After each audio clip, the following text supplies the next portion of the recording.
Brought to you by the Every Dollar app. Start budgeting for free today. So I'm having a bit of some marital disagreements. I'm hoping you can give me some clarity or at least how to approach it with my husband. We've been married for 8 years. I've been a stay-at-home mom for 2, and he makes about $250,000 a year and refuses to give me access to the finances. Pretty much, I'm not on his account. He does give me, X amount of money each month to pay the bills. It doesn't even really cover the bill amount, to be honest with you, and I'm always left with $0 to my name. So I just wanted to talk to you about this and get some feedback from you. Dang, Angela, why won't he put you on the account? What does he say? To be honest with you, I think it's maybe fear of giving that control up. When we got married, he was already, he was very established. He's 12 years older than I am. He's always been on his own. So I think he's having a really hard time relinquishing that. 8 years later? Else. I know.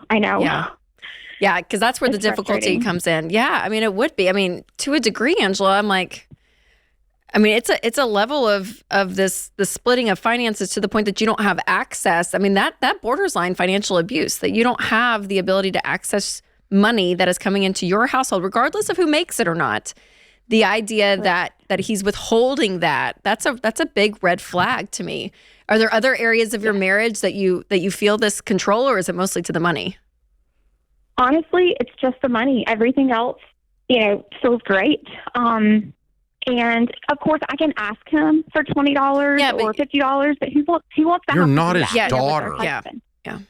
Exactly. Yeah. Exactly. This is bothering you because it's wrong. Yes. And so let me just confirm for you, this is wrong. And what you're describing to me is,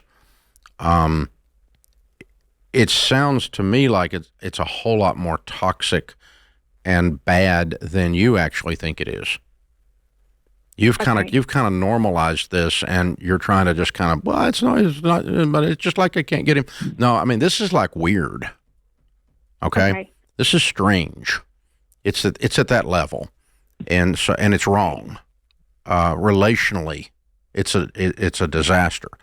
So I don't know. I can't judge. Not talking to him. I can, but I might be wrong. What is the root of this for him? But I really, honestly, don't care either. If you were my little sister or my daughter and you told me this was going on, I would say this is not a financial problem. You have a very serious marriage problem. Okay. You have an older guy that is, you married a man older than you that thinks he's your dad. Or he thinks he does not have he does not have to involve you. So, I mean, you're just to do what you're told. Okay. And it just sounds really icky. So yeah. I think you guys need to sit down with a marriage counselor desperately. Okay. I have tried that route, and he wouldn't go. I still went. No kidding. For a little bit. Of course he wouldn't go. You need to go. Yes. And the marriage counselor needs to explain to you how icky this is and how you can start having conversations that he either comes to the table or you're leaving. Because this is not healthy, honey. This is ugly. Okay. And I am not telling you to leave, but I am telling you to get some people in your life to walk alongside you so you don't continue to tolerate this. 8 years is too long. Okay, perfect. Yeah. You put up with it so long, it starts to kind of feel normal to you. And Rachel and I both, like, we about flipped out when you told us this, right? So we're trying to temper and be nice. Yeah, because I mean, there's degrees of all of this, Angela. We get this call a lot of how do I get my spouse on board? And there's everything from how do I get him on board with the intensity of which we're doing baby step 2, but we're doing baby step 2, but I want to, do more than he does, or how do I get it where we this is control freak. That's what I'm saying is the checking account. Like we have separate checking accounts. I don't know if we want to do one, whatever. This is on the extreme scale of it, that you don't have access to your money to run your household. Yeah. And your husband is holding the keys. And so there's probably a level too, Angela, that And I think Dave's right. I think if he won't go to marriage counseling with you, then you need to find a counselor or a therapist and start walking through, because there's a level of strength, Angela, that you may have been giving up over the last 8 years due to codependency, due to really being kind of warped into what is normal. And this is just, your normalcy. And so to have this level of, and it's scary because you're going to start to learn some new tools and new realizations of what's really going on. And it's going to give you the strength, though, to speak up. And I pray that with that and through that, he comes to the table and starts to do work and understands all of that, right? And you guys can move. I hope he loves you more than he loves control, but I'm not sure right now. Okay. Yeah, it feels that way. Do you guys have kids, Angela? You've been home for 2 years? We have 3. You have 3. Okay. Wow. What did you do when you said I've been home for 2 years?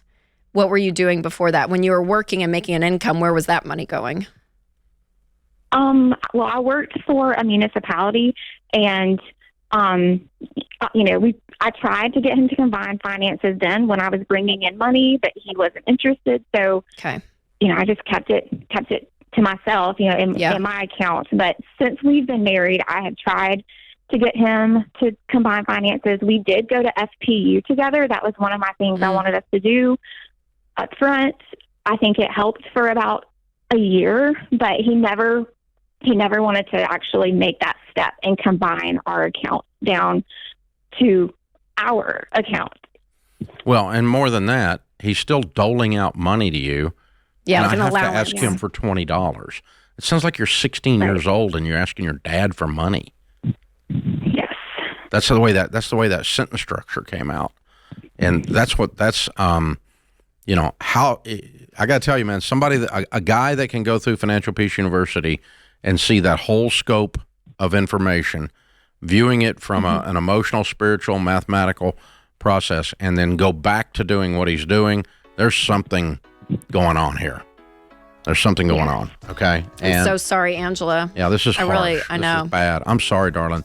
Yeah, I don't want to be some doomsayer, and I don't want to add drama, but I want to add enough drama that you do something about it. Yeah. Don't stay in this situation.